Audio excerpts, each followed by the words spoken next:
Brace லார்ட்ங்க. எப்படி இருக்கிறீங்க? இன்னைக்கு சண்டேங்க. சண்டேனாலுமே நாங்கள் வந்து வீட்டில் இருக்க மாட்டோம். ஏன்னா நாங்கள் எல்லாருமே வந்து சர்ச்சுக்கு போயிடுவோம். அதனால தான் சர்ச்சுக்கு போகிற நம்ம வந்து ஒரு வசனம் போடலாம்ல. அதுக்காக தாங்க இன்னைக்கு வசனத்தோடு நான் உங்க கூட பேச போகிறேன். என்ன வார்த்தைன்னு பார்க்கலாமா? சங்கீதம் 29வது அதிகாரம் அதில் 2வது வசனம். கர்த்தருடைய நாமத்துக்கே மகிமை அவருக்கு செலுத்துங்கள், பரிசுத்த அலங்காரத்தோடனே அவரை தொழுது கொள்ளுங்கள்.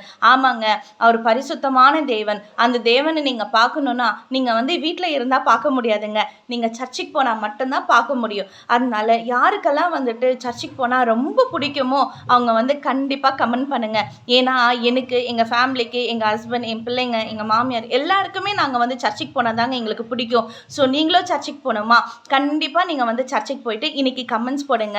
ஸோ எல்லாருக்கிட்டே ஏசப்பா ஒவ்வொரு நாள் ஒவ்வொரு வார்த்தையை பேசுவார். ஸோ ஒவ்வொருத்தருக்கிட்ட ஒவ்வொரு வார்த்தையை பேசுறதை நீங்கள் ஷேர் பண்ணுங்கள். அதே போல் வந்துட்டு உங்களுக்கு இந்த வசனம் பிடிச்சிருந்தா ஷேர் பண்ணுங்கள், லைக் பண்ணுங்கள், மற்றவங்களுக்கும் நீங்கள் வந்து பகிர்ந்து கொள்ளுங்கள். ஆமீன். God bless you. Have a nice day.